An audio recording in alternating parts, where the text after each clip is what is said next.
بسم اللہ الرحمن الرحیم۔ اللہم صلی علی سیدنا محمد وعلی آلہ واصحابہ وبارک وسلم۔ تیسرا موضوع یعنی تیسرا سبجیکٹ سنتیں اور آداب کا ہے، یعنی ہم روزمرہ کے جو کام کر رہے ہیں وہ سنت طریقے پر ہوں۔ یہ کھانے کا بیان ہے۔ ہاں، کھانے پینے سے جن مسائل کا تعلق ہے وہ بیان کیے جانے والے ہیں۔ ان سے پہلے کچھ آیات کریمہ ہو گئیں اور کچھ احادیث شریفہ۔ حدیث نمبر 11 ہم کو پڑھنا ہے۔ صحیح مسلم میں ابن عمر رضی اللہ تعالیٰ عنہما سے مروی کہ رسول اللہ صلی اللہ تعالیٰ علیہ وسلم نے فرمایا، جب کھانا کھائے تو داہنے ہاتھ سے کھائے اور پانی پیے تو داہنے ہاتھ سے پیے۔ سیدھا ہاتھ، داہنا مطلب سیدھا، بایاں مطلب الٹا۔ حدیث نمبر 12 صحیح مسلم میں انہی سے مروی کہ حضور نے فرمایا، کوئی شخص نہ بائیں ہاتھ سے کھانا کھائے نہ پانی پیے، کہ بائیں ہاتھ سے کھانا پینا شیطان کا طریقہ ہے۔ حدیث نمبر 13 ابن ماجہ نے ابو ہریرہ رضی اللہ تعالیٰ عنہ سے روایت کی کہ نبی کریم صلی اللہ تعالیٰ علیہ وسلم نے فرمایا کہ دہنے ہاتھ سے کھائے اور دہنے ہاتھ سے پیے اور دہنے ہاتھ سے لے اور دہنے ہاتھ سے دے، کیونکہ شیطان بائیں سے کھاتا ہے، بائیں سے پیتا ہے اور بائیں سے لیتا ہے اور بائیں سے دیتا ہے۔ حدیث نمبر 14 ابن النجار نے ابو ہریرہ رضی اللہ تعالیٰ عنہ سے روایت کی کہ حضور نے فرمایا، 3 انگلیوں سے کھانا انبیاء علیہم السلام کا طریقہ ہے۔ اور حکیم نے ابن عباس رضی اللہ تعالیٰ عنہما سے روایت کی کہ حضور نے فرمایا، 3 انگلیوں سے کھاؤ کہ یہ سنت ہے، اور 5 انگلیوں سے نہ کھاؤ کہ یہ اعراب گواروں کا طریقہ ہے۔ دیکھیے، کل بھی میں بتا چکا تھا کہ جب ہم حدیث پڑھ رہے ہیں اس میں کوئی حکم آ رہا ہے ایسا کیا جائے یا ایسا نہ کیا جائے، وہیں پر فیصلہ نہ کر لیں، انتظار کریں، آگے مسائل آ رہے ہیں، آگے مسائل آ رہے ہیں۔ کیونکہ میں نے کیا بتایا تھا کہ جب کسی کام سے منع کیا جائے حدیث میں تو ایسا ضروری نہیں ہے کہ وہ ناجائز ہی ہو، اور کسی کام کو کرنے کا حکم دیا جائے تو ایسا ضروری نہیں کہ وہ فرض و واجب ہی ہو۔ اس موضوع سے متعلق تمام حدیثوں اور تمام آیتوں کو سامنے رکھ کر مجتہدین فیصلہ کرتے ہیں کہ کیا کرنا ہے اور کیا نہیں کرنا ہے۔ تو حکم ہم یہاں سے نکال نہیں لیں گے، بس یہ حدیث ہم پڑھ چکے، اب یہیں سے حکم نہیں لے لیں گے کہ ایسا نہیں کرنا ہے، بلکہ ہم آگے فقہ مسائل آ رہے ہیں، وہاں جو ہوگا وہ فیصلہ کن ہوگا۔ تو ایسا نہیں کہ حدیث چھوڑ کے ہم وہ فقہ سے لے رہے ہیں، وہ فقہ انہی حدیثوں سے لی گئی ہے۔ ہاں، ہم یہاں اسی ایک حدیث کو دیکھ کے لینا چاہ رہے ہیں، لیکن ان فقہ نے تمام حدیثوں کو سامنے رکھ کر وہ لکھا ہے۔ تو ایک حدیث کو دیکھ کر فیصلہ کر لینا صحیح ہے یا تمام حدیثوں کو دیکھ کر؟ تمام حدیثوں کو دیکھ کر۔ اور ہم جیسوں کا فیصلہ کر لینا صحیح ہے یا جن ائمہ کی زندگی حدیث کی خدمت میں گزر گئی، جو دین کو بہت اچھی طریقے سے سمجھتے تھے، ساری زندگی دین سمجھنے میں انہوں نے لگا دی، جن کا زمانہ حضور کے زمانے سے قریب ہے، جو تابعین کے زمانے کے ہیں، تبع تابعین کے زمانے کے ہیں، ان لوگوں کا فیصلہ صحیح ہوگا، ان کا ہی فیصلہ صحیح ہوگا۔ تو ہم دین کے معاملے میں انہی کے تابع ہو گئے ہیں۔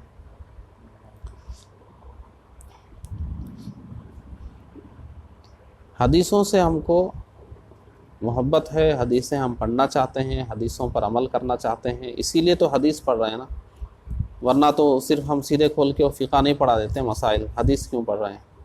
کیونکہ انہی سے وہ مسائل لیے گئے ہیں، ان کو پڑھنا ہے ہمیں، حدیث شریف کو۔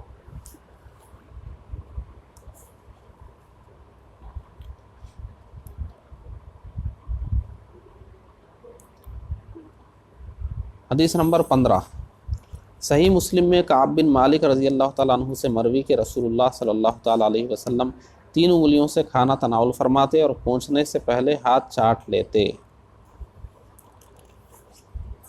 حدیث نمبر 16 صحیح مسلم میں جابر رضی اللہ تعالیٰ عنہ سے مروی کہ نبی کریم صلی اللہ تعالیٰ علیہ وسلم نے انگلیوں اور برتن کے چاٹنے کا حکم دیا اور یہ فرمایا کہ تمہیں معلوم نہیں کہ کھانے کے کس حصے میں برکت ہے۔ تو برتن چاٹ لینا اور انگلیاں صاف کر لینا یہ بھی کھانے ہی کا ایک حصہ ہے، کیا معلوم اسی حصے میں برکت ہو اور ہم وہ چھوڑ کر محروم ہو جائیں۔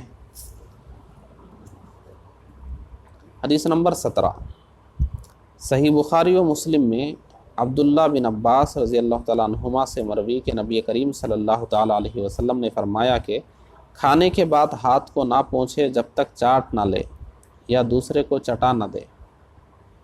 یہ دوسرے کو چٹا نہ دے یہ کیا ہے ذرا دیکھیے، یعنی ایسے شخص کو چٹا دے جو کراہت و نفرت نہ کرتا ہو، مثلا تلامذہ و مریدین کہ یہ استاذ و شیخ کے جھوٹے کو تبرک جانتے ہیں اور بڑی خوشی سے استعمال کرتے ہیں۔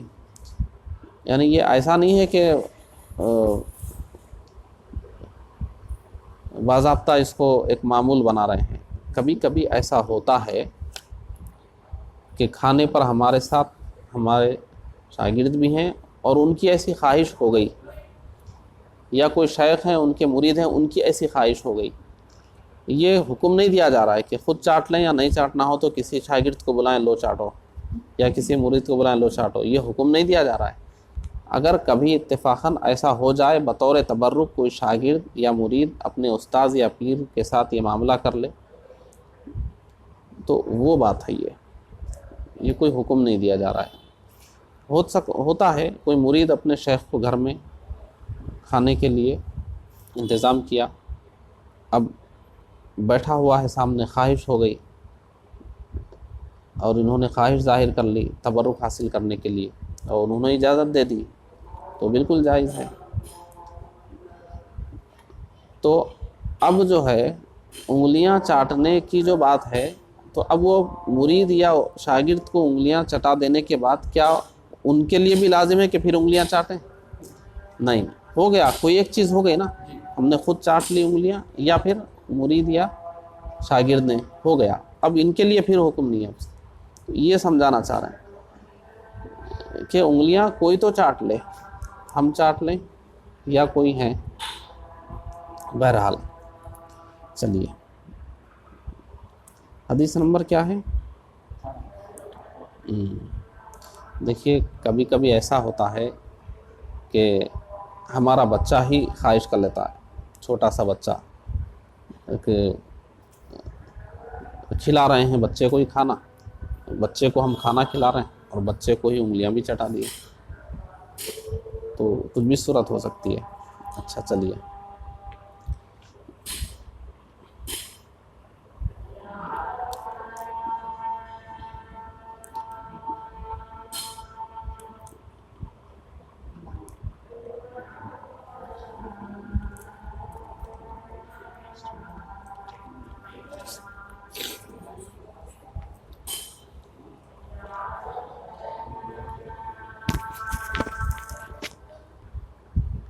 حدیث نمبر 18 امام احمد و ترمذی و ابن ماجہ نے نبیشہ رضی اللہ تعالیٰ عنہ سے روایت کی کہ رسول اللہ صلی اللہ تعالیٰ علیہ وسلم نے فرمایا جو کھانے کے بعد برتن کو چاٹ لے گا وہ برتن اس کے لیے استغفار کرے گا۔ رزین کی روایت میں یہ بھی ہے کہ وہ برتن یہ کہتا ہے کہ اللہ تعالیٰ تجھ کو جہنم سے آزاد کرے جس طرح تو نے مجھے شیطان سے نجات دی۔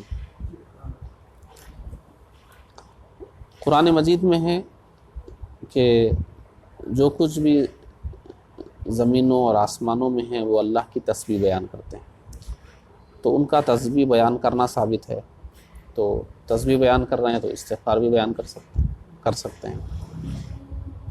حدیث نمبر 19 طبرانی نے ابن عباس رضی اللہ تعالیٰ عنہما سے روایت کی کہ حضور نے کھانے اور پانی میں پھونکنے سے ممانعت فرمائی۔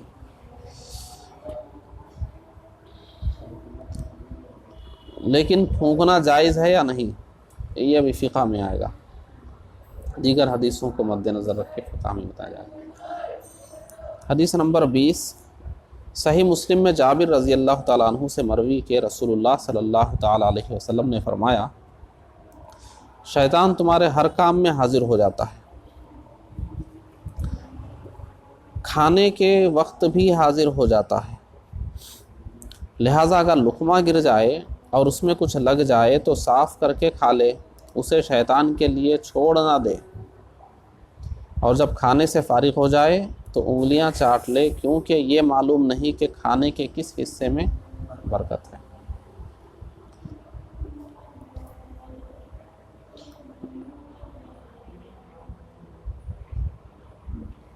شادیوں میں کھانا کھاتے ہیں نا، دیکھیے دسترخوان پہ جو گر جائے اس کو لے کر کھانے کا حکم ہے تو خود ہی ہم ہی ڈال دیتے ہیں۔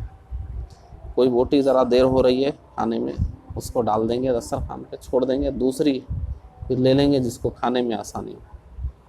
ایسا نہیں ہے، شادیوں کی دعوتوں میں اکثر ایسا ہی ہوتا ہے، ادھورا ادھورا کھاتے ہیں، خالص کھانے کے چکر میں ادھورا ادھورا کھاتے ہیں۔ اچھا،